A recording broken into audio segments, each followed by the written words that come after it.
안녕하세요. 네, 반갑습니다.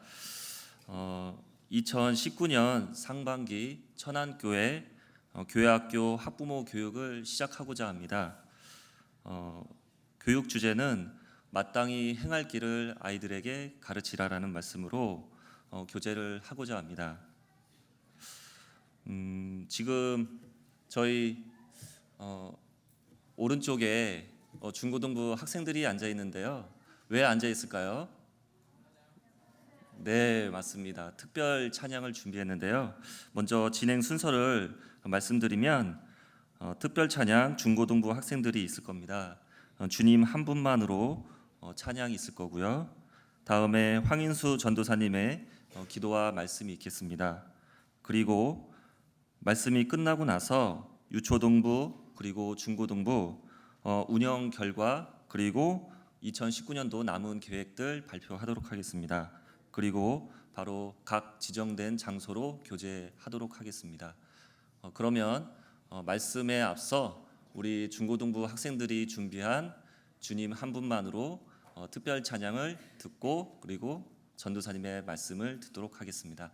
뜨거운 격려와 박수로 맞이해 주시면 감사하겠습니다.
주님의 크신 사랑 찬양해 나의 힘과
네, 인사드리겠습니다. 안녕하세요.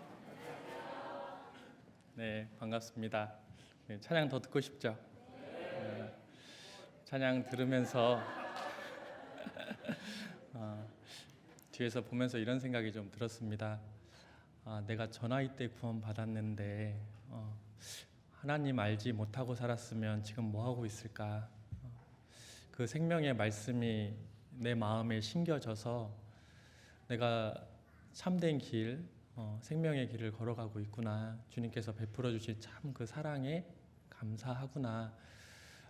그 찬양을 들으면서 너무나 감사한 마음을 가졌습니다. 여러분도 그러셨죠?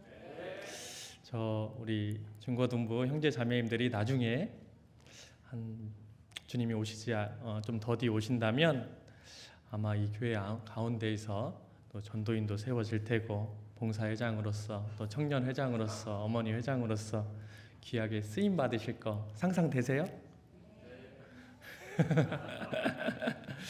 네, 우리 형제 자매님들을 위해서 함께 기도해 주셨으면 좋겠습니다.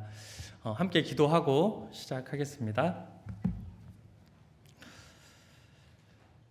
우리를 사랑하시고 존귀히 여겨주시는 살아계신 아버지 하나님, 그 은혜에 감사를 드립니다.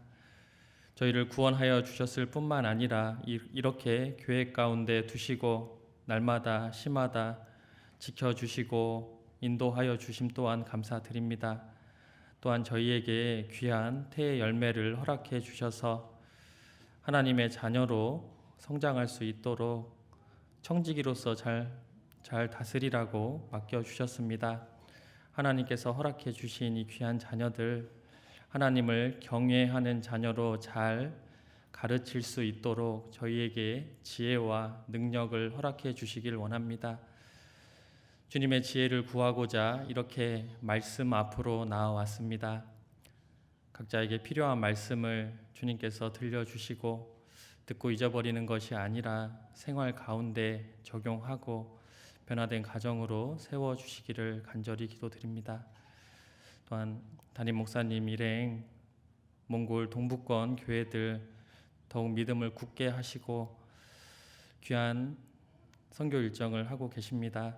그 걸음에 주님께서 함께하여 주시고 선하신 뜻만 나타낼 수 있도록 인도해 주시기를 간절히 기도드립니다. 오늘 말씀의 모든 시종을 아버지 하나님께 부탁드립니다. 이 모든 것 저희를 구원하여 주신 예수님의 이름으로 기도드렸습니다. 아멘. 네, 함께 성경 말씀 함께 찾겠습니다. 잠언 22장입니다.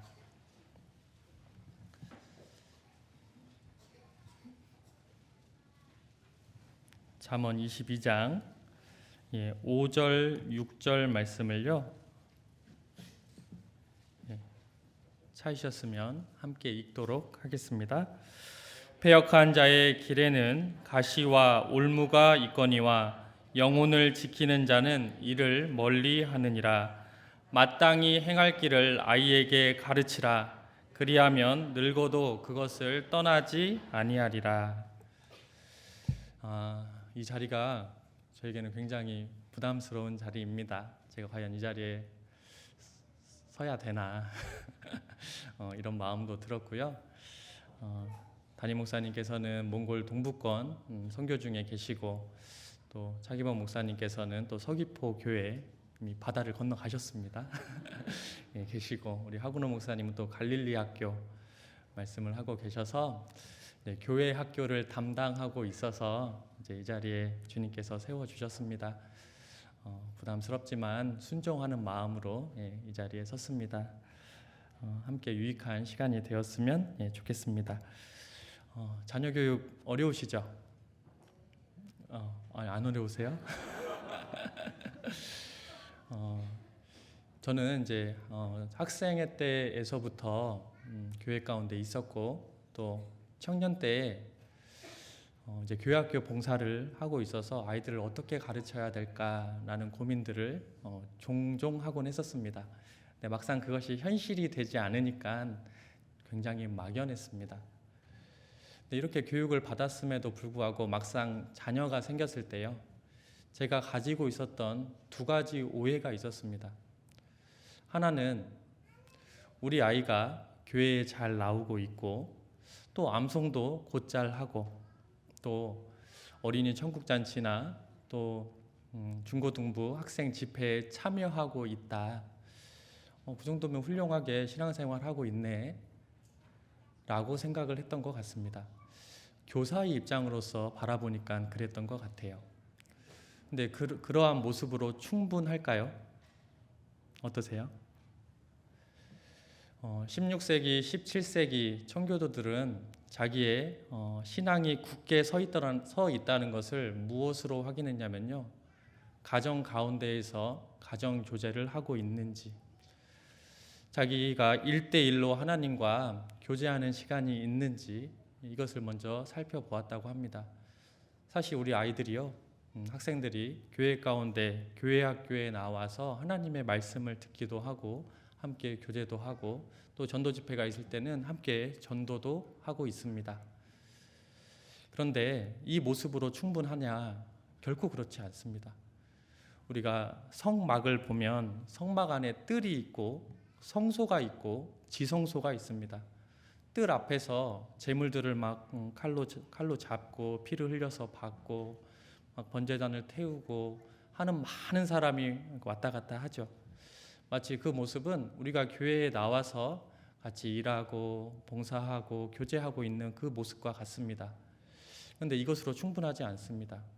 그 안에 가면 이제 성소가 있죠. 성소에는 그 일꾼들이 들어가서 봉사를 합니다. 우리도 이제 개인적으로 몇몇 구역이나 아니면 임원들끼리 때로는 하나님께서 묶어주신 그 구역 안에서 또한 교제하기도 합니다. 아주 친밀한 교제도 하기도 해요. 또 가정에서 가족끼리 모여서 교제하기도 합니다. 그 모습이 바로 성소 안에서 교제하는 모습과 같다라고 생각이 듭니다. 그런데 그 안에 또 지성소가 있습니다. 지성소는 대제사장이 피를 가지고 들어가지 않으면 들어갈 수 없는 곳입니다. 하나님과 1대1로 만나는 것이죠. 바로 개인적인 신앙생활을 이야기합니다. 하나님과 1대1로 만나는 개인 신앙생활, 또 가족이 함께하는 가정교제, 또 교회에서 함께하는 이 모습들이 어우러져서 자기의 신앙이 완성이 되죠. 그런데 우리 아이들이 교회 학교에 나가고 있는 것만으로도 교육이 충분하다라고 그렇게 생각은 하지 않았는데 제 행동을 바라보니까 그렇게 행동하고 있더라고요. 암송하면 됐지. 선생님 말 잘 들으면 됐지. 사실은 그렇지 않습니다. 제가 가지고 있었던 두 번째 오해는 무엇이었냐면요. 내가 부모로서 교회 앞에 나아가고 또 봉사를 충성되이 하고 교제 가운데 떨어지지 않고 그렇게 살아가다 보면, 그렇게 아이들 앞에 본을 보이고 살아가다 보면 하나님께서 우리 아이들을 잘 키워주시겠지. 혹시 그런 마음을 가지고 계세요?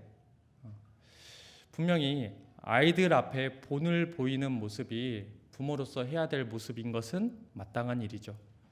그런데 그것만으로 충분할까요? 결코 그렇지 않습니다. 방금 읽었던 잠언 22장 6절 말씀처럼 마땅히 행할 길을 아이에게 가르치라. 하나님은 명령하고 있습니다. 하나님께서는 자녀를 양육할 수 있는 그 기회를 우리에게 허락해 주셨고 마땅히 가정 안에서 아이들을 가르치라라고 명하고 있습니다. 내가 올바로 본을 보이고 살아가는 것 또한 필요하지만 자기의 신앙을 아이들에게 그 마음속에 심어줄 수 있도록 가르치는 것이 분명히 필요합니다.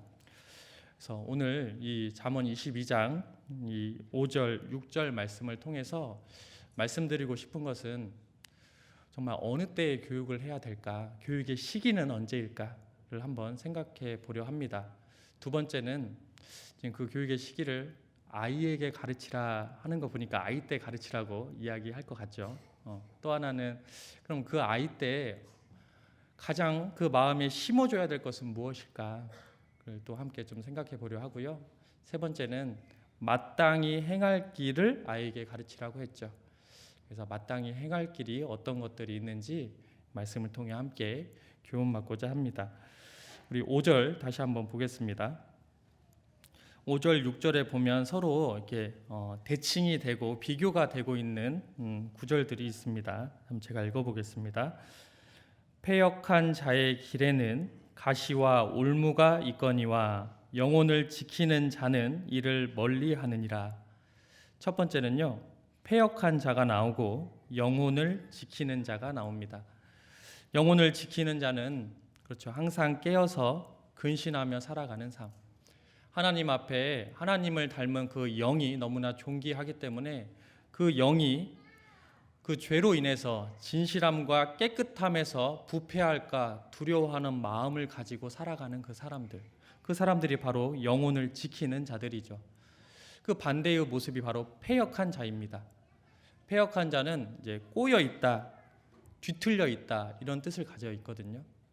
마땅히 행할 길을 걸어가야 함에도 곁길로 나아가고 뒤틀린 삶을 살아가는 모습, 다시 말해서 죄인의 길을 걸어가는 모습을 이야기합니다. 우리가 그 영혼을 마땅히 행할 길로 가르치지 않으면 우리 아이는 패역한 자의 길을 걸어갈 수도 있다라는 것을 교훈해 주죠. 6절에 보면 마땅히 행할 길을 아이에게 가르치라, 그리하면 늙어도 그것을 떠나지 아니하리라 라고 말씀하십니다. 또 5절과 6절에 또 비교가 되고 있는 말이 있죠. 하나는 패역한 자의 길이 있고 또 하나는 마땅히 행할 길이 있습니다. 마땅히 행할 길은 무엇이냐면, 우리 사람의 본분이 무엇이냐면 여호와를 경외하며 그 명령을 지키는 것이 마땅히 행할 길입니다. 반대로 패역한 자의 길은 하나님을 영화롭게 하는 것이 아니라 자기의 유익을 구하며 살아가게 하는 것, 그리고 죄 가운데 살아가는 그 길을 이야기합니다. 그런데 그 결과 또한 기록되어 있습니다. 패역한 자의 길에는 가시와 올무가 있거니와, 찌르는 가시와 넘어지게 하는 올무가 있다라고 이야기합니다. 인생은 고난길이긴 하지만 잘못된 길을 걸어갔을 때 받지 않아도 될 그 가시와 올무를 경험하게 된다라고 이야기하죠. 마땅히 행할 길을 걸어가는 사람은 늙어도 그것을 떠나지 아니하리라 라고 말씀해주고 계십니다. 여기 보면 이제 멀리 해야 될 것과 떠나지 말아야 될 것을 또 비교해서 이야기합니다. 멀리 해야 될 것은 바로 죄악의 길을 멀리하라라고 이야기해주고 계시고, 그 다음에 떠나지 말라 하는 것은 마땅히 행할 것, 여호와를 경외하는 그 일에서 떠나지 말 것을 하나님께서는 지금 명령하고 계시는 겁니다. 우리가 이제 자녀들을 가르쳐야 되는데, 신명기 6장 7절에 보면 너희들은 자녀를 부지런히 가르치라. 가정에 앉아 있을 때에든지 길에 행할 때에든지 누웠을 때에든지 일어날 때에든지 자녀를 부지런히 가르치라 라고 이야기하고 있습니다. 우리가 그 아이들이 여호와를 경외하는 모습으로 살아가게 할 때 그 아이는 하나님이 우리에게 맡겨주신 그 목적을 달성하는 겁니다. 우리는 아이의 참 부모가 아니죠. 우리 아이의 참 부모는요, 하나님이십니다. 하나님께서 우리에게 생명을 주셨고 그 아이를 잘 양육하라고 청지기로서 우리에게 맡겨주신 겁니다. 그렇게 맡겨주셨는데 결국 이 아이가 하나님을 대적하는 아이로 패역한 길을 걸어가게 된다면 목적 달성에 실패했잖아요. 그것에 누가 일조를 했을까요? 부모님이 일조를 하게 되는 겁니다. 그 아이가 마땅한 길을 걸어갈 수 있도록 언제부터 가르쳐야 되냐면 바로 마땅히 행할 길을 아이에게 가르치라. 왜냐하면 그 아이일 때 가장 부모가 영향력을 줄 수 있는 때이기 때문에 그렇습니다. 우리 식물을 이렇게 키울 때 보면요, 어떤 큰 제목을 키울 때 어렸을 때 가지가 연할 때 잘 자랄 수 있도록 잘 잡아줍니다. 그렇죠?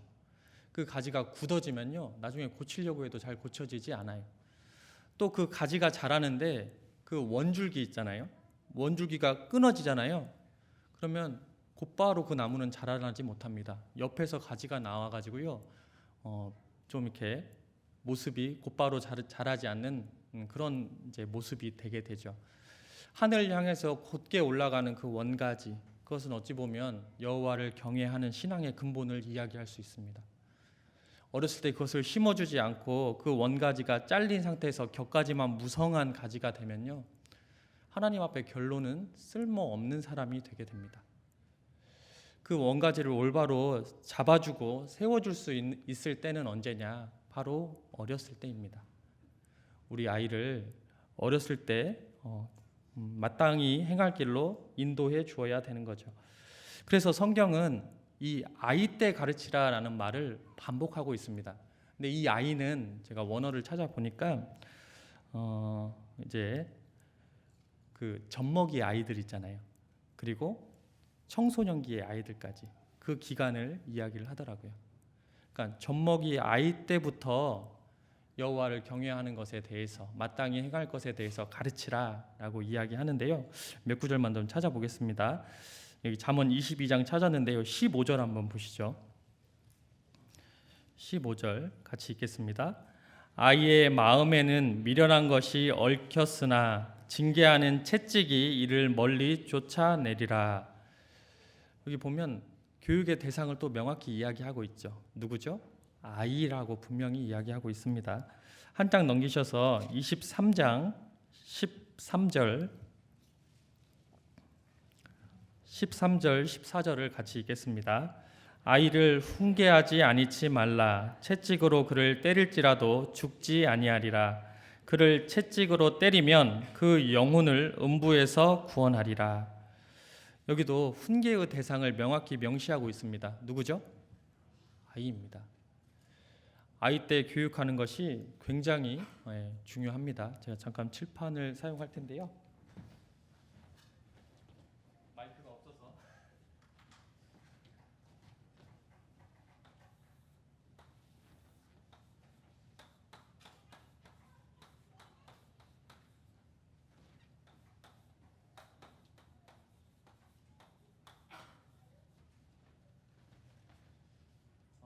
아이가 들리세요?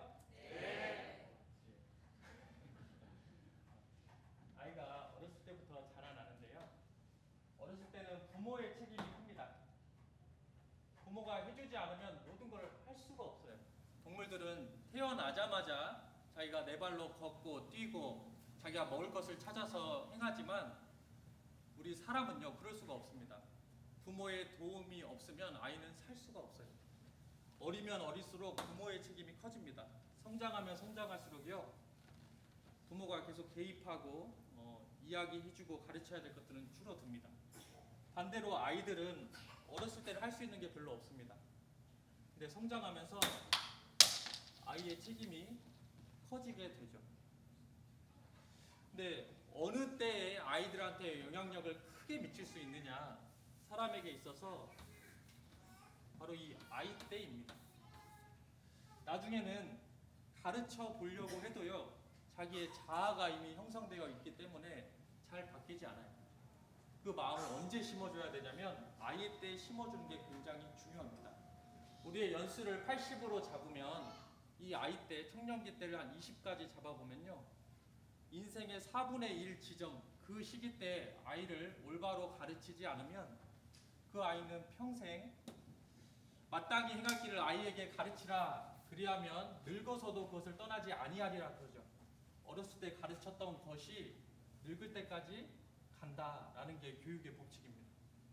근데 어렸을 때 그것을 심어주지 못하면 늙었을 때도 그 안에 거할 수가 없게 되는 거예요. 아니, 어렸을 때에도 부모 말을 안 듣는데 커서 부모 말씀을 들을까요? 듣기가 굉장히 어렵습니다. 그래서 우리 어르신들 이야기하는 거 보면 자녀가 부모 전도하기는 그래도 좀 나은데 부모가 자녀 전도하기는 굉장히 어렵다고. 그 말 왜 할까요? 아이가 성장하면요, 이제 어른이 되면 부모님 말을 잘 듣지 않기 때문에 그렇습니다. 그래서 인생 가운데 가장 아이들에게 영향력을 미칠 수 있는 그 시기가 언제냐? 바로 아이 때이기 때문에 하나님께서는 아이 때 자녀를 잘 가르치고 훈계해야 된다라고 말씀하고 계십니다. 우리 아이가 사고 안 치고 조용히 말 잘 듣고 자라던가요? 어떠세요? 그렇지 않죠. 그게 정상입니다. 만약에 아이가 부모 말을 다 잘 듣고 뭐 거스르는 거 하나도 없이 그렇게 잘하면요, 그건 아이가 아니에요. 왜냐하면 하나님께서 이렇게 이야기하셨잖아요. 의인은 없나니 하나도 없다고. 우리 아이는 태어날 때부터 그 악한 죄성을 가지고 태어납니다. 그러니까 자기 스스로 패역한 길을 걸어가려고 하는 마음이 있어요. 그것을 어렸을 때 잘 다듬어주지 않으면 아이는 그 패역한 길로 엇나갈 수도 있죠. 우리 성경 창세기 8장 한번 보겠습니다.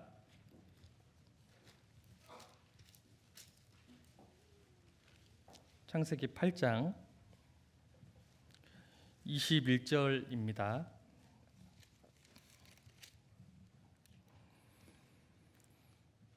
창세기 8장 21절, 제가 읽겠습니다. 여호와께서 그 향기를 흠향하시고 그 중심에 이르시되 내가 다시는 사람으로 인하여 땅을 저주하지 아니하리니 이는 사람의 마음에 계획하는 바가, 같이 읽겠습니다. 어려서부터 악함이라. 내가 전에 행한 것 같이 모든 생물을 멸하지 아니하리니. 사람은 본성적으로 어렸을 때부터 악하다, 그 계획하는 바가 악하다 그러는 겁니다. 그래서 가르치고 훈계하는 것은 아이 시절에 분명히 부모가 잘 가르쳐야 하는 거죠. 그래서 시편의 기자들도요, 자기는 어렸을 때부터 하나님께 교훈을 받았고 하나님의 그 교훈을 받았기 때문에 나이가 늙어서도 그 교훈에서 떠나지 않는다라고 고백하고 있습니다. 시편 71편도 한번 찾아보겠습니다. 71편 17절입니다.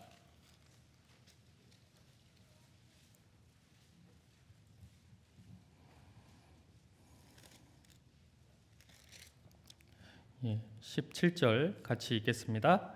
하나님이여 나를 어려서부터 교훈하셨으므로 내가 지금까지 주의 기사를 전하였나이다. 마땅히 행할 길을 아이에게 가르치라. 그리하면 늙어서도 그 길을 떠나지 않는다 하는 말씀처럼 이 다윗도 자기가 어렸을 때부터 하나님의 말씀으로 교훈받았기 때문에 내가 지금도 주의 기사를 전하나이다. 나중에 아이가 커서 신앙 가운데 잘 거하게 하려면요, 그때는 이미 늦은 시기가 될 수도 있습니다. 오히려 지금 더 많은 시간을 투자하고 많은 마음을 쏟고 많은 노력을 기울여야 되는 시기가 바로 이 젖먹이 아이일 때부터 대학생이 되기 전까지, 그때 오히려 시간을 더 많이 투자해야 됩니다. 그래서 성경 가운데 디모데후서 3장 15절에 보면 또 내가 어려서부터 성경을 알았나니. 그러니까 성경에 보면요, 계속 어렸을 때, 아이일 때, 교육을 언제 시켜야 되냐면 아이일 때 시켜야 된다는 것을 계속 이야기합니다. 왜냐하면 영향력이 가장 클 때가 아이일 때이기 때문입니다. 아이일 때 교육을 해야 되는 두 번째 이유가 있습니다. 그 이유는 사단 마귀도 그 아이일 때 교육을 망쳐놓게 되면 그 아이가 하나님을 떠날 것을 잘 알고 있기 때문에 어느 때 가장 많은 유혹을 하냐면 아이일 때 유혹을 가장 많이 합니다. 우리 신앙의 모습을 출애굽하는 모습으로 많이 이제 설명해 주시잖아요. 애굽은 세상의 권세 잡은 자, 그러니까 애굽은 세상을 이야기하고 애굽의 왕이었던 바로는 세상의 권세 잡은 자, 마귀의 그림자라고 우리가 확인합니다. 근데 바로가 이스라엘 백성들이 점점 애굽 땅에 늘어나는 모습을 보면서 첫 번째 행했던 모습은요, 심한 고역을, 어려운 일들을 시켰습니다. 고역을 시키니까 어땠을까요? 그 인원이 줄었을까요? 그러지 않았습니다. 더 인원이 늘어났습니다. 마귀의 계략이 실패했죠. 우리의 복음 전하는 것도 그와 같습니다. 정말 외부적으로 어렵고 또 내부적으로 갈등이 있고 했을 때 오히려 성령의 역사가 크게 일어나고 거기서 더 하나된 마음으로서 복음이 힘있게 전파되는 모습을 많이 봅니다. 초대교회 때도 황제에 의해서 많은 시련과 핍박이 있었고 카타콤 굴에 들어가서 믿음을 지켰음에도 불구하고 복음이 힘있게 전해졌습니다. 마찬가지로 이 애굽 땅에 마귀가 첫 번째 쓴 책략은 일을 힘들게 하는 거. 그래서 국고손 비동과 라암셋을 건축하게 하고 계속 땅의 일을 하도록 시켰거든요. 근데 오히려 사람들은 늘어났습니다. 그 방법이 통하지 않으니까 이 바로는 두 번째 방법을 씁니다. 한번 그 방법을 같이 읽어보겠습니다. 출애굽기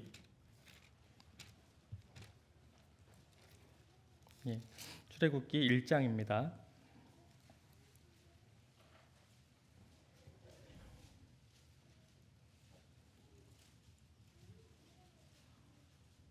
1장 15절. 제가 읽겠습니다.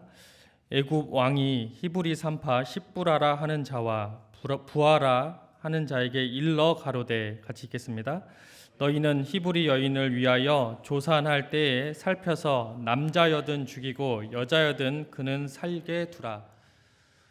그 바로의 두 번째 책략은 뭐였냐면 이스라엘의 히브리 여인의 아이를 받는 그 산파죠. 십부라와 부하에게 남자 아이면 죽여라라고 이야기했습니다. 그런데 이 십부라와 부하가 하나님을 경외하는 사람이었기 때문에 왕의 명령을 두려워하지 아니하고 그 아이를 죽이지 않았습니다. 그 책략 또한 실패하게 되니까 세 번째로 쓴 책략이 또 있었습니다. 그게 뭐냐? 또한 아이를 죽이라 하는 겁니다. 이제 22절 함께 읽겠습니다. 그러므로 바로가 그 모든 신민에게 명하여 가로되, 남자가 나거든 너희는 그를 하수에 던지고 여자애든 살리라 하였더라. 이제 그 산파에게만 이야기한 것이 아니라 모든 신민에게 말해서 남자여든 하수에 던져버려라. 이제 남자들이 죽게 되면 그 민족이 왕성해질 수가 없잖아요.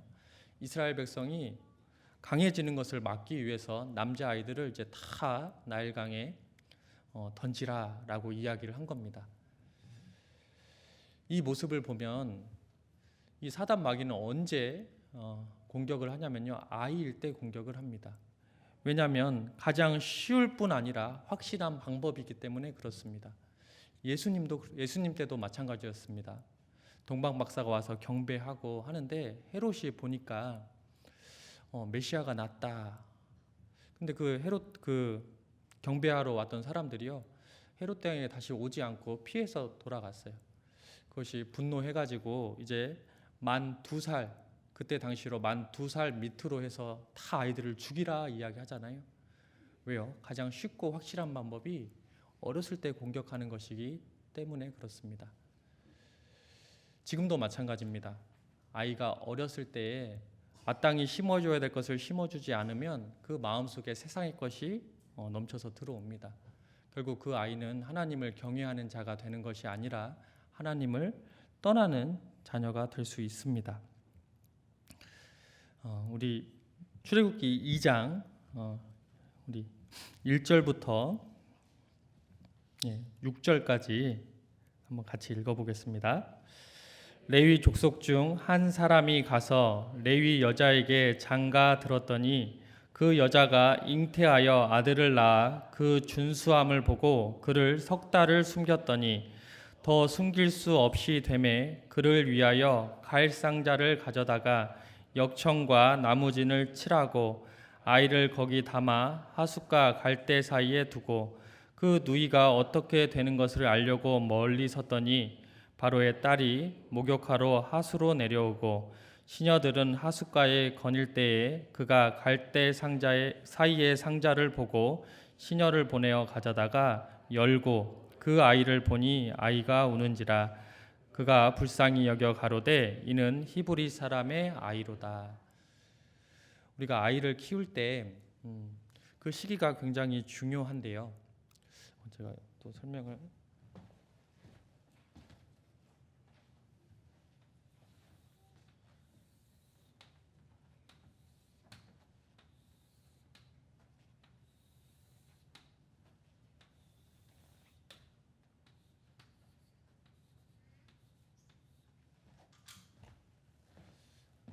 그림만 좀 먼저 그려놓고 아이가 성장하는 단계를 이야기합니다. 1단계부터 4단계까지 이제 성장을 하는데 1단계 때는 부모의 권위에 순종하는 그러한 법을 가르쳐야 됩니다. 1단계가 이제 태어나서 이제 유치부에 들어가기 전까지 아이가 패역한 길로 걸어가려고 하기 때문에 아이에게 부모의 권위를 가지고 올바른 권위를 가지고 아이가 부모에게 순종할 수 있는 것을 이때 가르치는 겁니다. 부모의 권위로서 이야기해야 될 게 있고 아이의 내용을 들어줄 게 있거든요. 아이가 뭐가 배가 고프다, 뭐 먹고 싶다 이런 거 이제 들어줄 수 있잖아요. 이런 그림도 그려보고 싶고 저것도 그려보고 싶고 그럼 그거 할 수 있게끔 도와줄 수 있습니다. 그런데 아이하고 아이의 생명에 직접적으로 연결되는 것들, 예를 들면 날씨가 너무 추워요. 막 밖에 이제 눈이 내리고 이제 강추위가 오고 그래요. 근데 아이가 밖에 나가겠대요. 근데 아이가 집에서는 반팔로 있으니까 반팔로 나가겠다고 이래요. 어떻게 해야 될까요? 얘야 코트 입어야지. 그래요? 그럼 애기가 싫어요. 답답해요. 싫어요. 그냥 나갈 거예요. 그럼 어떻게 하시겠어요? 밖에가 추워. 이거 안 입으면 너무너무 추워. 이러고 10분 동안 실랭이 하고 있어요. 요새가 인본주의적인 교육을 많이 하다 보니까 아이의 의견을 많이 들어주고 그대로 하려고 아이의 뜻을 따라서 하려고 하는 교육들이 많습니다. 그런데 아이의 생명과 연결되는 것은요 단호하게 이야기해야 됩니다. 밖에 추워서 코트 입어야 해. 그 10분 동안 실갱이 해야 될 게 아니라 부모의 권위 아래 순종하는 모습을 갖게 해줘야 됩니다. 예전에 1880년도에 헬렌 켈러 혹시 아시죠? 그는 태어날 때는 정상적인 아이로 태어났습니다. 그런데 약 19개월 때 뇌수막염, 그래서 높은 고열이 올라서 이제 눈이 보이지 않고 귀가 들리지 않는 이제 시각 장애와 청각 장애를 갖게 되었습니다. 시각과 청각이 장애가 있으니까요 어떤 교육을 하기도 굉장히 어려웠습니다. 그러니까 이 아이가 막 하는 거예요. 막 이렇게 응석바지로 이렇게 자라는 겁니다. 그래서 부모님은 친구의 도움을 받아서 고민하다가 그 보스턴에 있는 맹학교에서 앤 설리반이라고 하는 그 가정교사를 초대하게 됩니다. 그 가정교사는 눈이 완전히 보이지는 않는 그런 시각 장애를 가지고 있었습니다. 근데 이제 6살이 된 헬렌 켈러를 가르치려고 하는데요. 너무 응석바지로 자라가지고요. 말을 잘 듣지 않는 거예요. 하루는 이제 가르치려고 하면요. 막 상을 뒤엎고 소리를 지르고 막 결코 안 하겠다고. 수화를 가르치려고 하는데 기본적으로 말이 통해야 교육이 시작되잖아요. 수화를 가르치려고 하는데 계속 그렇게 응석바지로 자라서 자기 하고 싶은 대로 막 하는 거예요. 그래서 그것을 이제 금지시키려고 강하게 이야기하려고 하니까 그 헬렌 켈러의 아버지가 이렇게 이야기했답니다. 놔두세요. 그 아이는 참 불쌍한 아이입니다. 예전에는 그러지 않았어요. 천사였어요. 그 이야기를 듣고 이 앤 설리반이요 이렇게 이야기했다고 합니다. 그때에는 천사였을지 모르지만 지금 악마가 되어가고 있습니다. 이대로 가르치겠습니까? 결국 그 아버지가요 이 설리반 선생님에게 아이를 맡겼어요.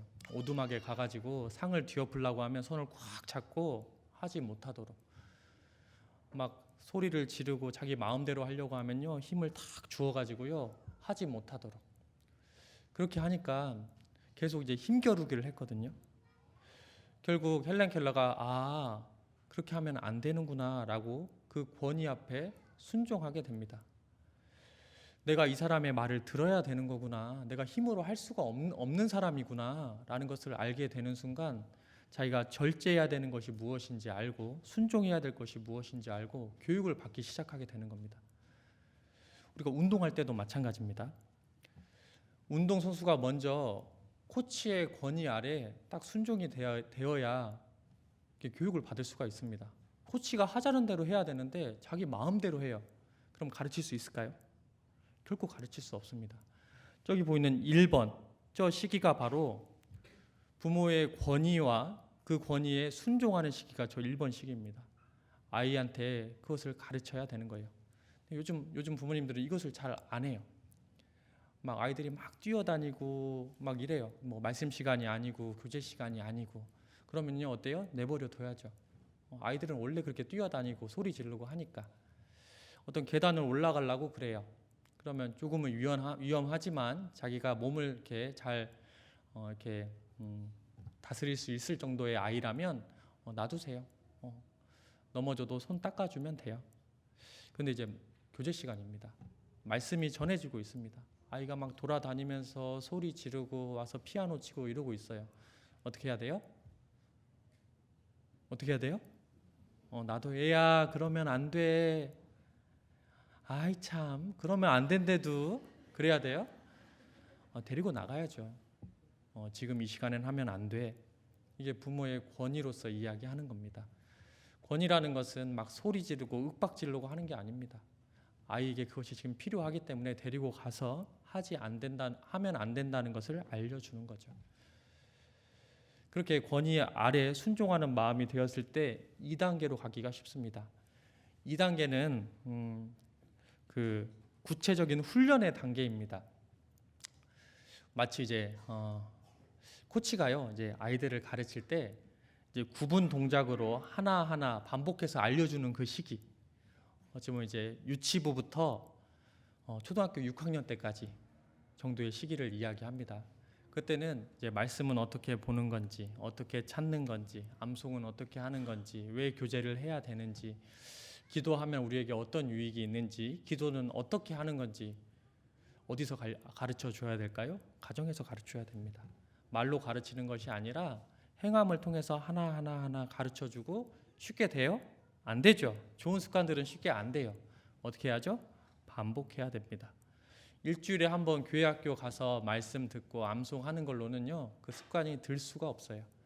그래서 집에 있을 때에 반복해서 말씀을 읽고 또 교제하고 부모님의 사랑을 느끼게 해주고 그래서 반복해서 훈련하는 시간이 언제냐? 바로 저 2단계 바로 구체적 훈련의 단계입니다. 그 시기가 지나가면 이제 우리 부모님들이 제일 두려워하는 시기가 오죠. 흔히들 사춘기라고 이야기하는 이제 고등학교 때, 중학교 때부터 고등학교 때까지 이르는 그 시기를 이야기합니다. 그 시기는요, 이제 코치의 단계입니다. 코치. 이제 아이가 실전에 나가는 거예요. 실전에 나가서 아이들과 부딪혀 보고 자기의 신앙도 지켜보고 밥 먹을 때 가서 정말 눈치 보이지만 기도도 해보고 성경책도 책가방에 가져가 보고 친구들한테 말씀 들어보자고도 해보고 그렇게 해서 전도할 수 있고 말씀을 전할 수 있는 시기이잖아요. 그냥 공부만 열심히 하면 돼. 그게 아니죠. 그러니까 실전에 들어가서 경험하게끔 해야 됩니다. 부모가 모든 것을 해줄 수 없기 때문에 경험할 수 있도록 해주어야 됩니다. 우리는 아이의 인생을 대신 살아줄 수가 없습니다. 대신 살아주어서도 안 되고요. 근데 그거 하다 보면 잘 안 될 때가 있어요. 상황이 잘 안 풀릴 때가 있고 이 아이가 SOS를 청할 때가 있어요. 그때 어떻게 하죠? 코치가 작전 타임을 부릅니다. 그리고 모아놓고 지금 상황이 어떻고 어떻게 했으면 좋겠어 라고 어떤 전술을 알려주고 해결책을 알려주고 방법을 알려주잖아요. 바로 그때가 이 3번 때입니다. 그때 부모의 말을 잘 듣느냐 안 듣느냐는요 1번과 2번 때에 부모의 말에 순종하며 잘하느냐 그렇지 않느냐에 달려 있습니다. 1번, 2번이 잘 안 된 상황에서 3번을 하려고 하면요 이 아이가 그 말을 자기가 들을 수도 있고요 듣지 않을 수도 있습니다. 그 시기를 넘어가면 이제 4단계에 갑니다. 4단계는 이제 독립의 시기입니다. 이제 점점 부모의 책임 간섭은 줄어들죠. 이제 아이 스스로 이제 하게끔 됩니다. 이제는 시합에 같이 코치가 나가지 않습니다. 이제 코치직도 아니고요. 아이가 뭐 하다가 잘 안 되고 고민이 있고 할 때 마치 친구처럼 아빠도 그런 경험이 있었는데 이렇게 했더니 하나님께서 도와주시더라라고 너 지금 잘하고 있어 이렇게 격려해주고 자기가 독립적으로 할 수 있도록 도와주는 시기가 바로 4번의 단계죠. 저 시기가 지나고 이제 결혼하고 떠나서 가잖아요. 이제는 정말 이제 자녀를 떠나 보내야 됩니다. 왜냐하면 우리는 청직이기 때문에 그렇습니다. 근데 우리가 어렸을 때 이제 매를 들잖아요. 근데 근데 매도 언제 들어야 효과가 있냐면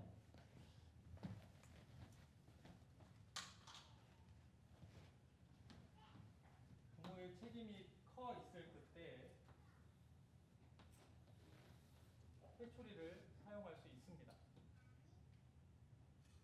그런데 아이가 성장한 다음에 회초리를 쓰게 되면요, 오히려 그것이 반항심을 일으키고 화가 나게 하고 역효과가 나게 됩니다. 이때는 뭘로 가르쳐야 되냐면 성경에 보면 교훈과 책망과 바르게 함과 의로 교육하기에 유익하다 그러죠. 하나님의 말씀 가운데 본인이 선택할 수 있도록 인도해 주셔야 됩니다.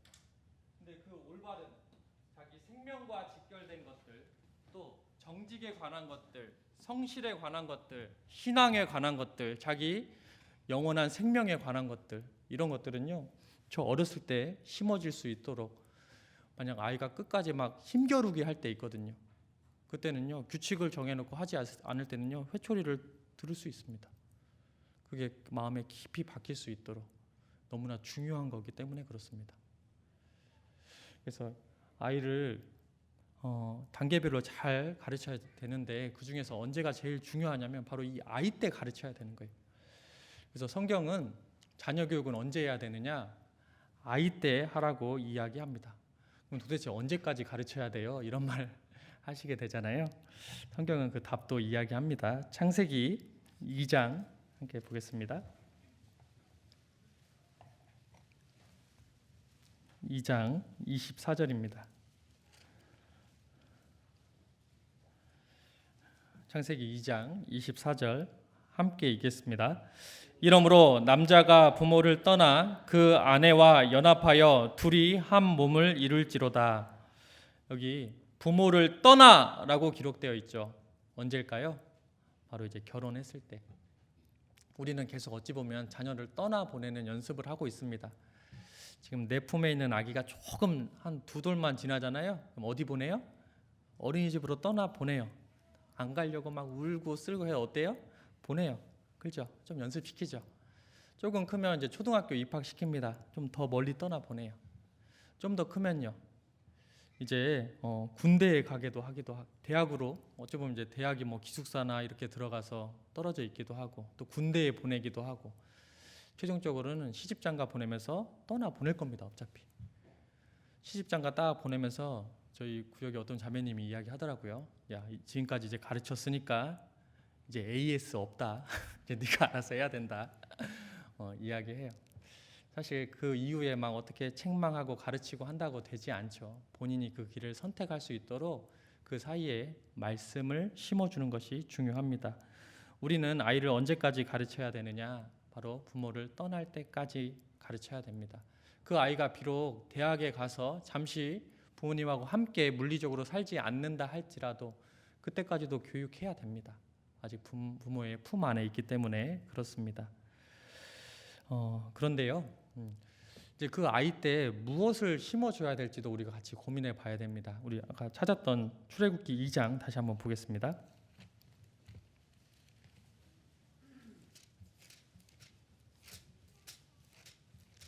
출애굽기 2장 3절,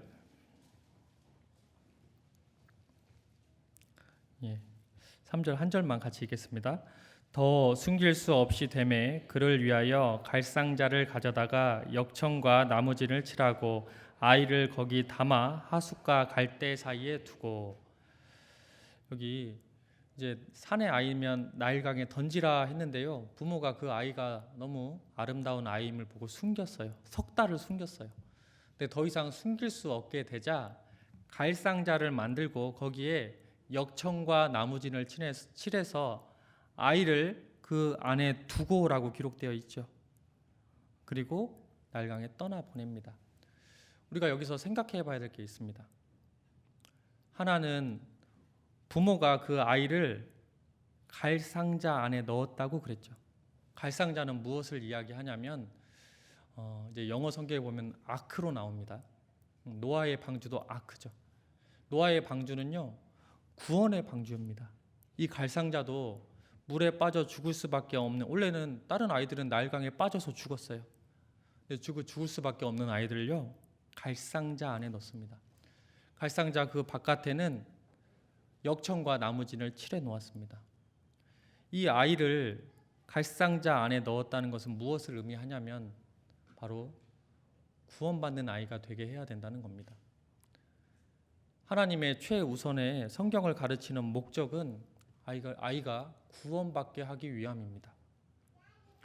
그래서 디모데후서 3장 15절부터 17절에 보면 또 내가 어려서부터 성경을 알았나니 성경은 능히 너로 하여금 그리스도 예수 안에 있는 구원을 알게 하려 함이라. 첫 번째 성경을 배우는 목적은 그리스도 예수 안에 있는 구원을 알게 하는 겁니다. 마치 요게벳이 모세의 어머니 요게벳이요 모세를 갈상자 안에 넣어 두었던 것처럼 말이죠. 우리도 마찬가지입니다.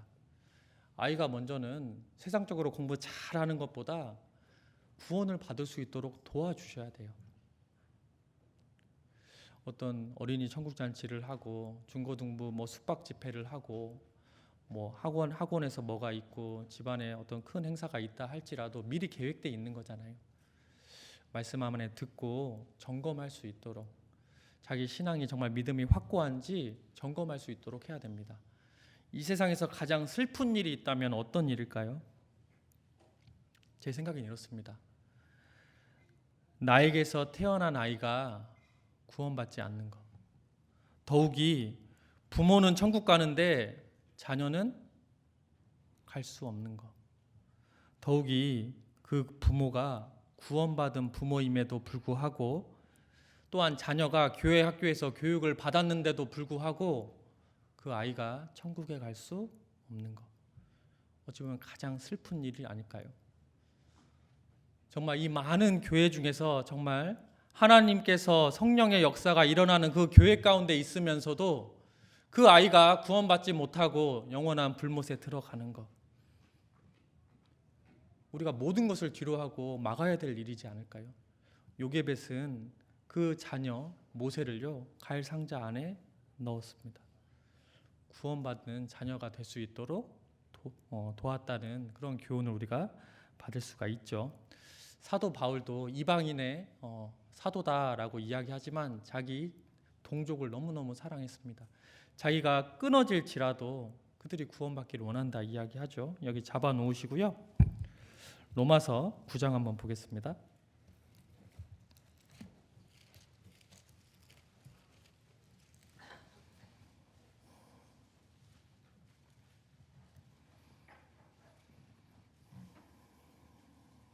예, 9장 3절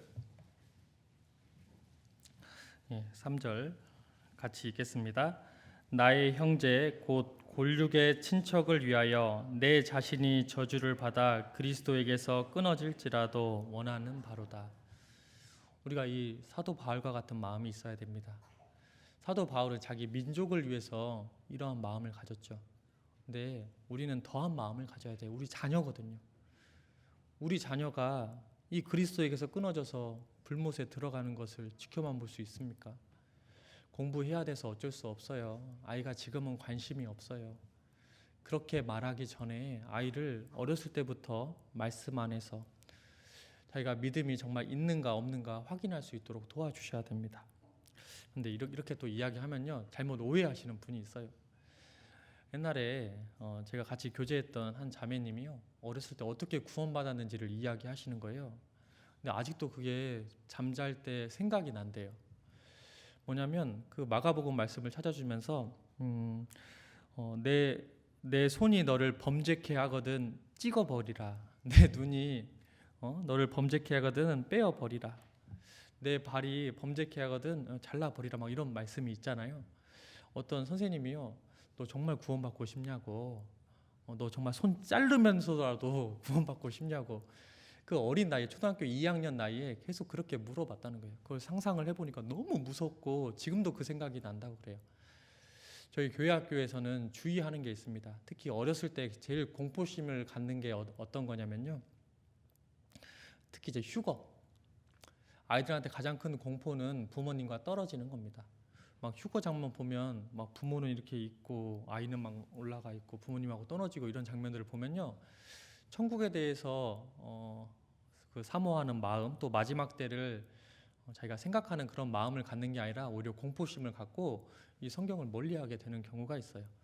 또 이스라엘의 환난 당하는 모습을 보게 한다든지, 또 우리 복음할 때 이제 패션 오브 크라이스트의 그 십자가형을 이제 보게 되잖아요.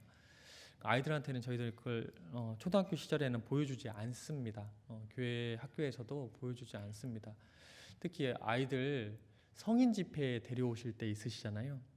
그때 조심하셔야 돼요. 막 어떤 교통사고가 크게 나가지고 아이가 막 혼자 남게 되고 부모는 막 죽고 막 이런 모습을 보면 우리가 인생이 정말 허무하구나, 언제라도 우리가 죽음이 닥쳐올 수 있구나, 이렇게 교훈받는 게 아니라 아이들한테는 큰 고통이 될 수가 있어요. 또 이스라엘의 그 환난, 또 휴거, 그런 장면 볼 때는 아이들이 보지 않도록 이렇게 가려주시고, 그럴 때는 어떻게 해야 되냐면요, 이제 그림이나 말로 이렇게 설명할 수 있거든요. 충분히 아이들도 이해할 수 있습니다. 그래서 아이들 막 구원받게 한다고 막 협박해서 윽박 질러서 공포감 갖게 해서 그렇게 하면 오히려 그 구원받는데 어려움을 겪을 수가 있습니다. 그래서 이렇게 아주 나이가 어렸을 때는요, 무엇을 느끼게 해줘야 되냐면 부모님의 변함없는 사랑, 내가 공부를 잘하고 말을 잘 들어서 사랑받는 게 아니라 나는 하나님 앞에서 존귀한 자이기 때문에 내가 살아있는 것 자체만으로도 내가 부모님에게 사랑받을 수 있는 자녀구나, 내 존재 자체가 너무나 존귀하구나 라는 것을 느낄 수 있도록 교육해 줘야 됩니다. 제가 상담을 하다 보면 어떤 초등학교 아이가 5학년 아이가 왔는데요, 예수님이 피 흘려서 내 죄를 용서해 주신 것은 알겠는데 하나님 사랑을 잘 못 느끼겠어요, 이래요. 그래서 그 아이한테 그 사랑을 어떻게 표현할까요? 제일 쉬운 것은 부모님의 사랑이잖아요. 사랑이라는 게 굉장히 눈에 보이지 않는 거잖아요. 추상적인 개념이잖아요. 그렇기 때문에 그 사랑을 우리가 경험했던 것들, 부모님한테 받았던 사랑을 설명해 줍니다. 아버지의 사랑을 쭉 설명해 주는데요, 저는 그런 적 없는데요, 아버지는 맨날 와가지고 술 먹고 와서 막 욕하고 한 얘기 또 하고, 정말 아버지 이야기 좀 하지 마세요. 그랬더니 어머니 이야기를 좀 해봤어요. 어머니 이야기도 하지 마세요. 맨날 저보고 숙제만 하라고 그래요. 공부 못하면 혼내고. 그러니까 아이가 그 사랑을 잘 못 느끼는 거예요. 그러니까 어렸을 때 사랑을 충분히 느낄 수 있도록 해주는 것, 그것이 나중에 부모님을 통해서 하나님을 바라보게 됩니다. 그 사랑이 경험한 아이들은요, 하나님의 사랑이 얼마나 큰지 구원받을 때 쉽게 받을 수가 있어요. 그래서 이렇게 어렸을 때는 그 사랑을 느낄 수 있도록 도와줘야 됩니다. 또 두 번째로 다시 잡아놓았던 출애굽기 2장 한번 보겠습니다. 출애굽기 2장 3절에 더 숨길 수 없이 되매 그를 위하여 갈상자를 가져다가 역청과 나무진을 칠하고, 거기에 역청과 나무진을 칠했죠. 역청과 나무진을 칠하는 이유는 바로 그 물이 들어오지 않도록 하는 거죠. 그걸 칠하지 않고 물이 들어와서 침몰해서 죽느니 수고스럽더라도 역청을 바르는 것이 필요합니다. 그 역청은 무엇을 이야기하냐면 바로 그리스도의 보혈을 의미합니다. 그리스도의 피가 발려져 있는 이 교회 안에 거하게 하는 것. 아이들한테 가르쳐야 될 두 번째는, 첫 번째는 구원받게 하는 거고요, 두 번째는 교회 안에 거하게 하는 것을 강조해서 이야기해야 됩니다. 어떤 분들은 어학연수를 이렇게 가려고 하는데요, 먼저 그곳에 교회가 있나 없나를 살펴보는 분이 있고요, 어떤 분은 그곳이 물가가 싸나, 대학비가 싼가, 그 다음에 영어는 잘 가르칠 수 있는 환경인가를 본 다음에 교회가 있는지를 바라보는 사람이 있어요. 어떻게 해야 될까요? 반드시 교회가 있는지를 먼저 바라보고 준비해야 됩니다. 그렇지 않으면요, 이제 욕심이 생겨요. 거기 가서도 좀 거리는 있지만 거기 좀 멀리 교회 있어요. 봤더니 비행기 타고 한 2시간 가야 돼요. 지금 천안에서 한 30분 와도 힘들다고 안 오는데 비행기 타고 2시간 가면 갈 수 있겠어요? 안 가겠다는 말이잖아요. 우리 성경 요한복음 15장입니다. 요한복음 15장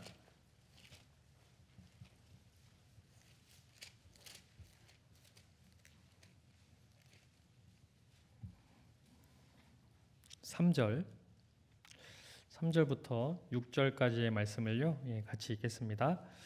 너희는 내가 일러준 말로 이미 깨끗하였으니 내 안에 거하라. 나도 너희 안에 거하리라. 가지가 포도나무에 붙어 있지 아니하면 절로 과실을 맺을 수 없음같이 너희도 내 안에 있지 아니하면 그러하리라. 나는 포도나무요 너희는 가지니 저가 내 안에 내가 저 안에 있으면 이 사람은 과실을 많이 맺나니 나를 떠나서는 너희가 아무것도 할 수 없음이라. 사람이 내 안에 거하지 아니하면 가지처럼 밖에 버리워 말라지나니 사람들이 이것을 모아다가 불에 던져 사르니라. 우리는 아이들한테 가르쳐야 될 게 너는 어디를 가든지 하나님을 붙잡아야 된다. 하나님이 역사하시는 교회 가운데 붙어 있어야 된다. 마치 가지가 포도나무에 붙어 있으면 절로 열매를 맺는 것처럼 그 가지가 생명이 있는 포도나무에 붙어 있어야 됩니다. 그래야 생명을 공급받을 수가 있거든요. 구원받고 끝이 아닙니다. 여기 6절 끝에 보면 사람들이 이것을 모아다가 불에 던져 사르느니라. 어떤 분은 이게 지옥 간다라고 이야기하는 분이 있는데 그런 말이 아니라 그 포도나무에서 떨어져 있는 사람, 교회에서 떨어져 있는 사람, 구원받았다 할지라도 하나님 앞에 쓸모없는 사람이 된다. 하나님이 사용할 수 없는 가치 없는 사람이 된다라는 의미입니다. 그러니까 아이가 하나님 앞에서 올바로 살아갈 수 있도록 하려면요, 어디에 있든지 가지 안에 교회 안에 붙어 있을 수 있도록 도와주어야 됩니다. 여기 한번 보시죠.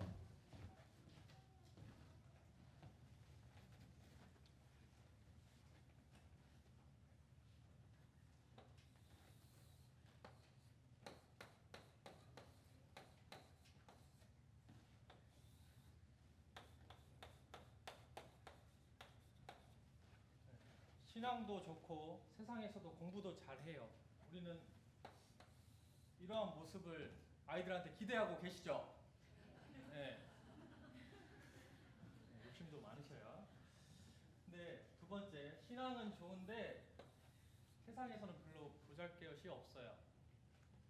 세상에서는 성공을 했는데 신앙적으로는 부족해요. 신앙적으로도 엉망이고 세상으로도 엉망이에요. 우리 아이가 이럴 거라고는 생각하지 않죠. 네. 생각하지 않으니까 지어놓고 되기 쉽지 않으니까 좀 지어놓고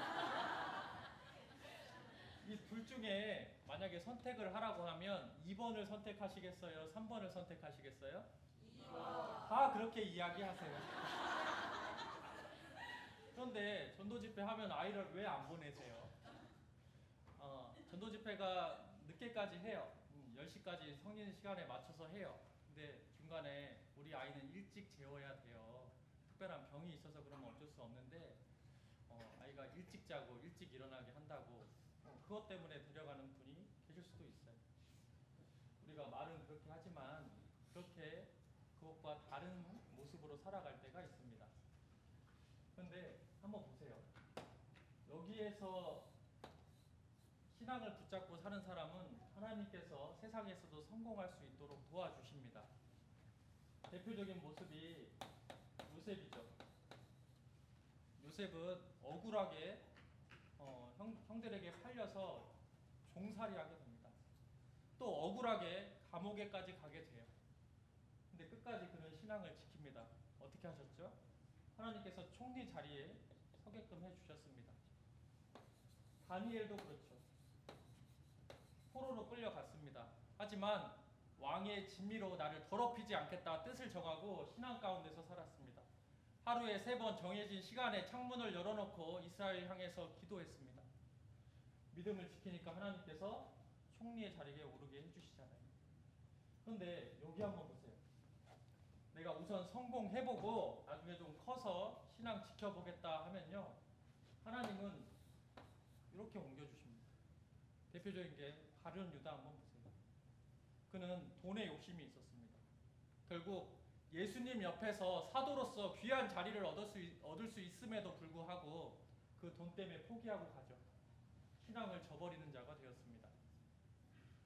또 첫 왕이었던 사울을 보세요. 처음에는 겸손했지만 나중에 왕의 자리를 탐내고 있었어요. 이미 왕이 되었지만 그 자리를 뺏기지 않고 싶은 그 명예욕, 항상 자기를 위해서 기념비를 세웠잖아요. 결국 자기를 높이게 되니까 하나님이 어떻게 해요? 4번 자리로 옮겨주십니다. 우리가 기억해야 될 것은 마땅히 행할 길을 아이에게 가르치라입니다. 2번이 되었을 때 하나님께서 1번으로 옮겨주십니다. 다들 1번의 아이를 원하시다면 2번의 길을 선택하고 살아야 되겠습니다.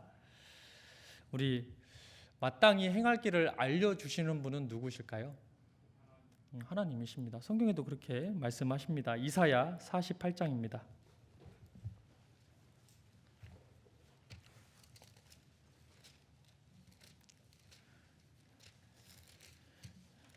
17절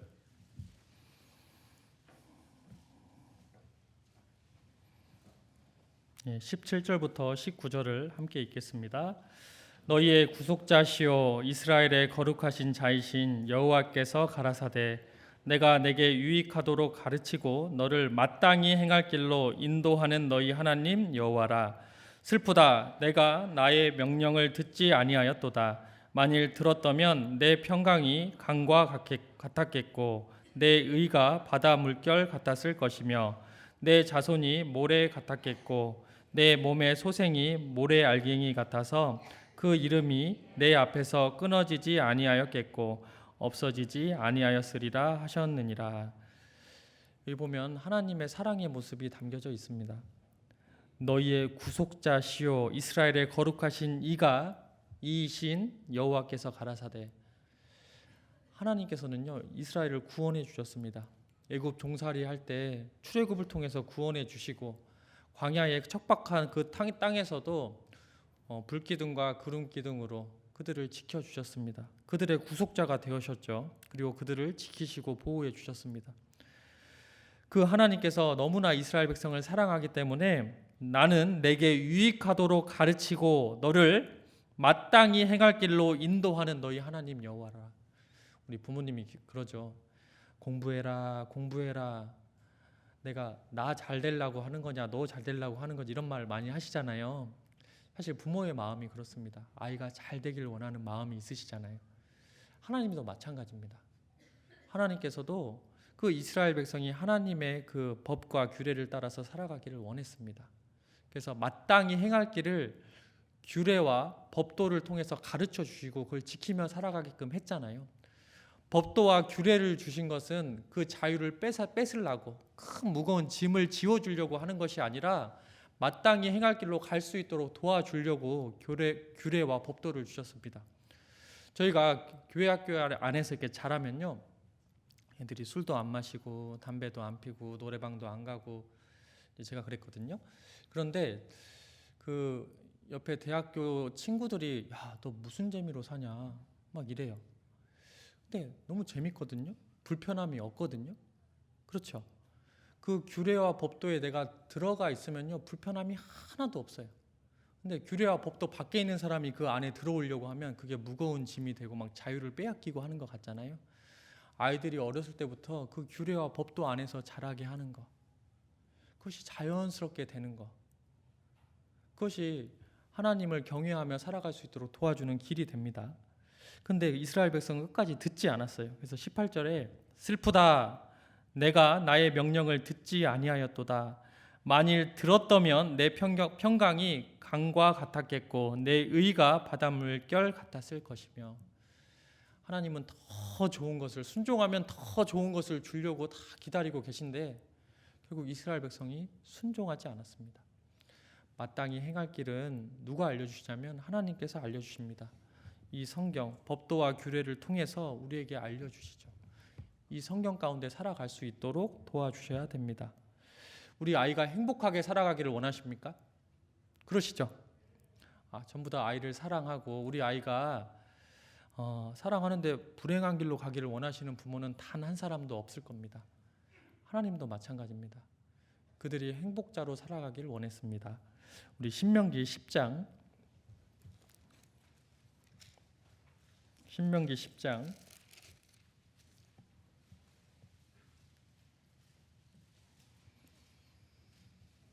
12절 13절입니다. 제가 읽겠습니다. 이스라엘아, 내 하나님 여호와께서 내게 요구하시는 것이 무엇이냐? 곧 내 하나님 여호와를 경외하여 그 모든 도를 행하고 그를 사랑하며 마음을 다하고 성품을 다하여 내 하나님 여호와를 섬기고 13절 같이 읽겠습니다. 내가 오늘날 내 행복을 위하여 내게 명하는 여호와의 명령과 규례를 지킬 것이 아니냐? 내 행복을 위하여 명령과 규례를 지킬 것이 아니냐? 그 명령과 규례는 우리에게 짐이 아니라 행복의 길이라는 겁니다. 그래서 아이들에게 마땅히 가르칠 걸 가르쳐야 돼요. 아이가 참빗 어려워서 풀기 싫어요. 어떻게 하셔야 돼요? 부모의 권위로서 같이 해보자 라고 이야기해 주셔야 되는 거예요. 또 하나님께서는 자녀가 기쁘고 행복한 삶을 살아가기 위해서 악에서 떠나라 라고 이야기하십니다. 갈 상자를 주시고 물은 세상을 이야기하잖아요. 세상 물이 갈 상자로 들어오지 않도록 역청과 나무진을 칠했습니다. 하나는 먼저 구원받는 의미고 또 하나는 이 교회 가운데 들어가서 이제 보호받는 의미고 세 번째 의미는요, 세상이 우리 아이들 마음속에 들어오지 않게끔 역청과 나무진을 칠한 겁니다. 무릇 지킬 만한 것보다 내 마음을 지키라라고 이야기하십니다. 우리 마음을 지키고 사는 거, 그것은 무엇으로부터 시작되냐면 우리가 눈으로 무엇을 보고 귀로 무엇을 듣느냐로부터 시작이 됩니다. 우리가 항상 보고 있는 것이 말씀이라면 아이는 그 말씀 가운데 행하겠죠. 근데 항상 보고 있는 것이 스마트폰이라면 스마트폰의 길로 따라갈 수도 있습니다. 눈과 귀를 잘 통제하고 다스려주는 것이 필요합니다. 그렇지 않으면 그 눈과 귀를 통해서 세상의 것들이 우리들 아이의 마음속을 가득 차지합니다. 무릇 지킬 만한 것보다 내 마음을 지키라 했는데 그 마음을 지키지 못하게 되는 거죠. 우리 잠언 4장 한번 보겠습니다.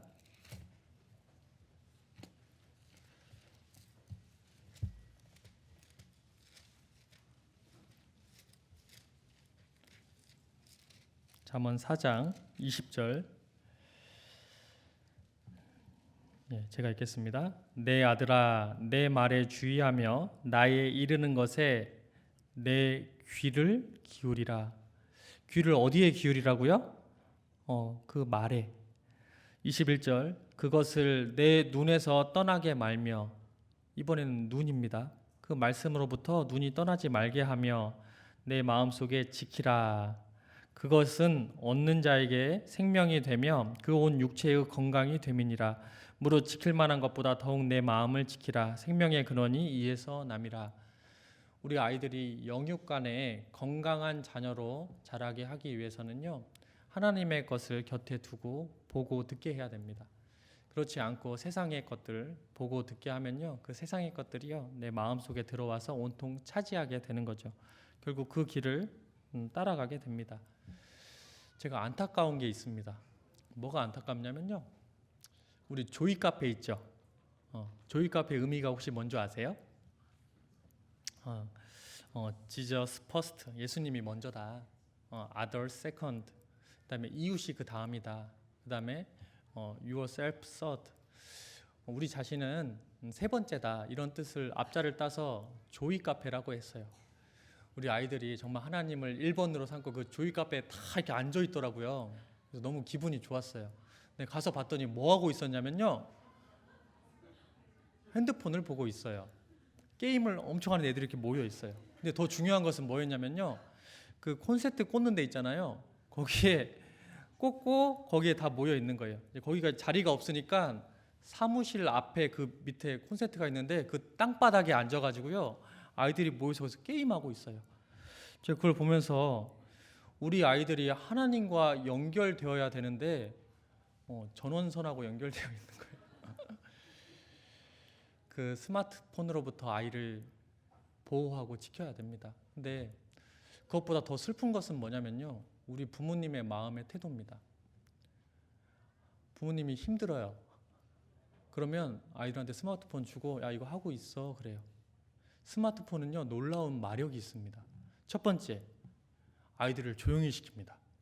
두 번째, 아이들이 굉장히 기뻐합니다. 세 번째, 큰 노력이 필요하지 않습니다.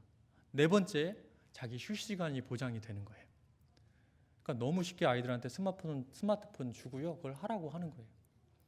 아이들이 스마트폰 하는 것보다 더 무서운 것은요, 부모님이 하라고 주는 겁니다. 더 무서운 것은 조이 카페에 있는데요, 어른들 중에 단 한 분도요 뭐라고 하시는 분이 단 한 분도 없어요. 너 이거 얼마큼 하라고 그랬어? 엄마가요 1시간 반 동안 하랬대요. 교재 끝나는 시간이 1시간 반이거든요. 제가 가서 물어보니까 정말 아이들이 너무 스마트폰에 많이 노출이 되어 있구나, 세상의 것들이 들어가도록 많이 열어주고 계시다라는 생각이 듭니다. 그런데 연구조사에 보니까 만 3세부터 9세 어린이가요 스마트폰 중독률이요 지금 20% 정도 됐다고 합니다. 그리고 그 어린이들, 초등학교 어린이들 스마트폰 보급률이요 67.7%래요. 10명 중에 7명의 아이들은 스마트폰 가지고 있는 거예요. 그럼 아이들이 이야기해요. 엄마 나 이거 없으면 따돌림 받아. 이거 있어야 돼요. 어떻게 하시겠어요? 허락하시겠습니까? 근데 제가 스마트폰의 해악을 좀 알려드리겠습니다. 첫 번째는 언어 발달에 장애가 생깁니다. 제 알고 있는 자매님이 언어 치료사예요. 근데 언어 치료를 받으러 오는 아이들의 63%는요 하루에 2시간 이상 스마트폰을 하는 아이들이랍니다. 그리고 95%는요 생후 24개월 이내에 스마트폰을 보고 경험한 아이들이라고 그래요. 그 아이들이 누구랑 대화해야 되냐면 부모님하고 친구들하고 대화하고 이야기해야 되는데 뭐 보고 있어요? 보는 순간 아이의 입은 닫힙니다. 언어 발달에 장애가 생겨요. 또 집중력과 학습 장애가 생깁니다. 이 스마트폰은 계속 자극적인 영상을 보여줍니다. 계속 흥미로운 영상을 보여줘요. 아이들이 생각을 할까요? 그냥 그 보면서 그냥 즐거워하고 끝날까요? 그냥 보면서 즐거워하고 끝나요.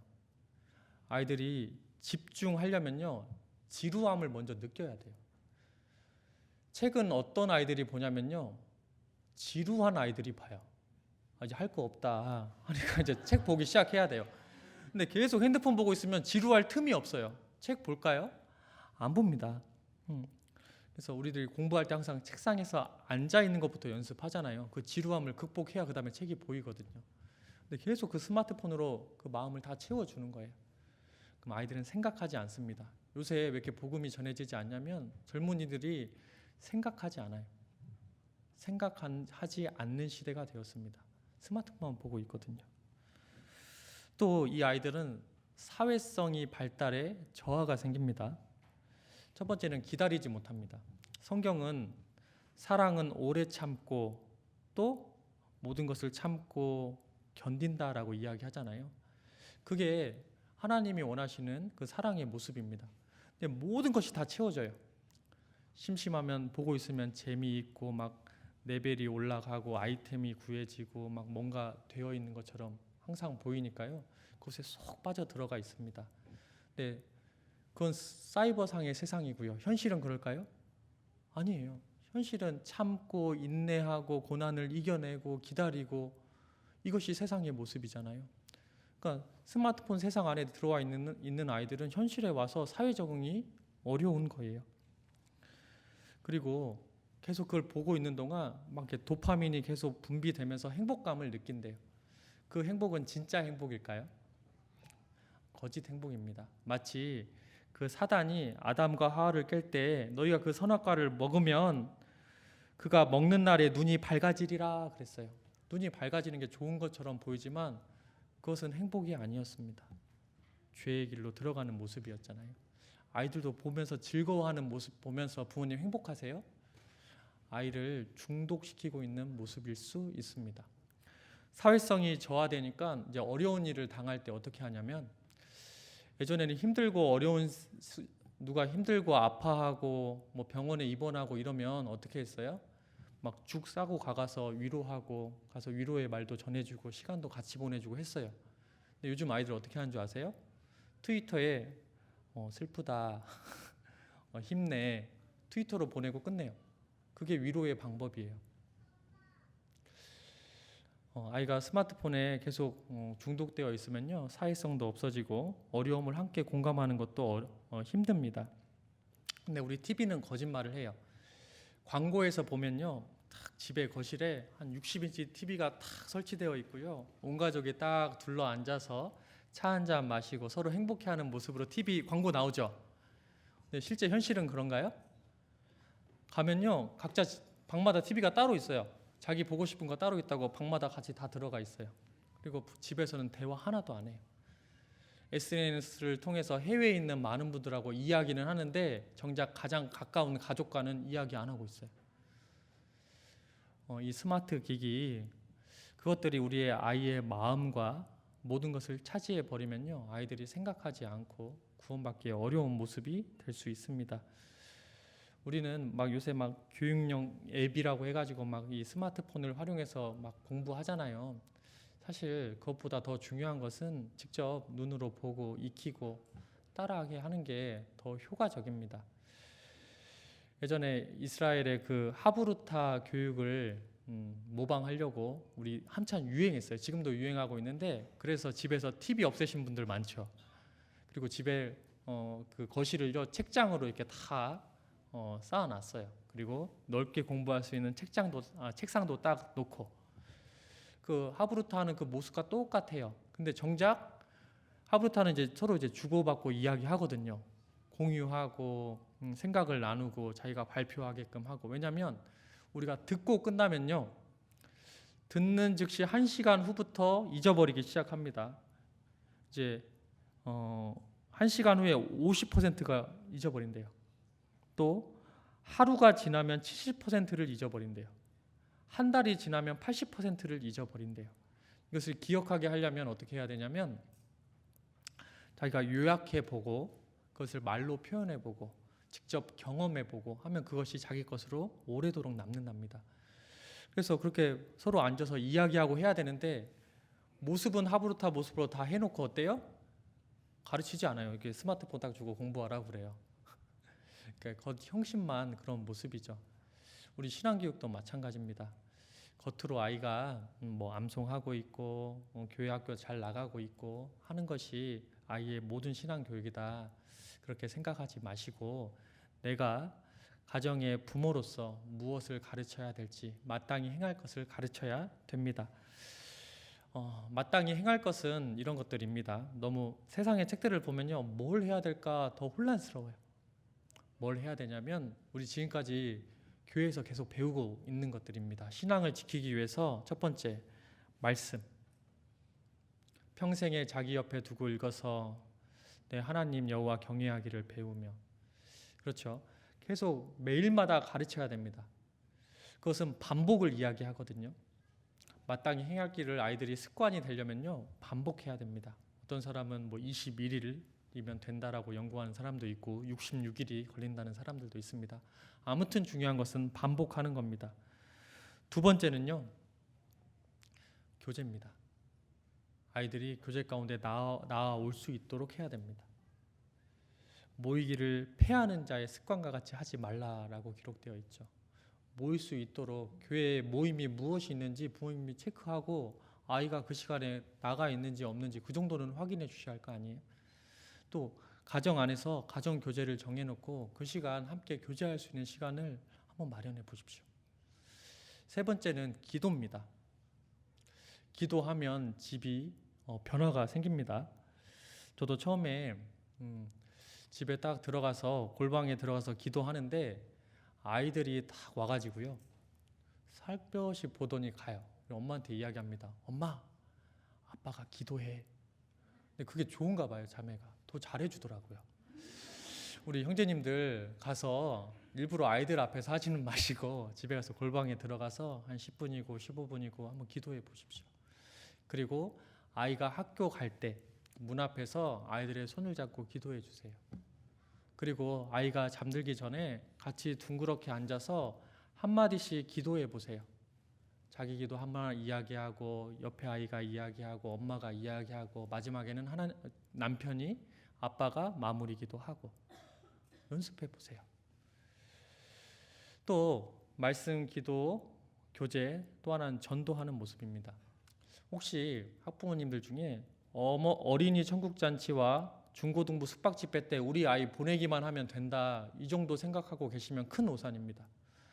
아이에게 무엇을 가르쳐야 되냐면 전도하는 경험을 가르쳐야 됩니다. 아이가 전도하고 싶은 친구가 있어서 설득까지 다 했어요. 근데 상대방의 부모님의 도움이 없이는 나올 수 없잖아요. 엄마가 함께 전도해야 됩니다. 어린이 천국잔치 날짜가 잡히면 우리 아이 친구 중에 누구를 전도해야 될까 어머니들이 마음에 품고 아이가 전도할 수 있는 경험을 할 수 있게 해주셔야 돼요. 그것이 큰 자산이 되는 겁니다. 맨날 교회만 참석하고 끝나는 아이가 되면 성인이 돼서도 자기는 이제 교회만 참석하면 돼. 책임감이 그 정도에서 끝나게 되는 거예요. 5번째 습관은 감사하는 습관을 갖게 하면 좋겠습니다. 혹시 감사 노트 써보셨어요? 제가 광주에 있었을 때 어떤 구역장님인 형제님께서 교도관이세요. 근데 그 딸이 대학생인데 학교 생활 중에 하루 수업 일정이 너무나 많은 거예요. 그래서 점심을 못 먹었어요.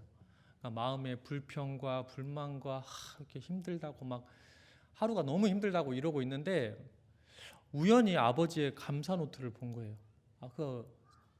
구역장님께서 계속 감사 노트를 쓰고 있었거든요.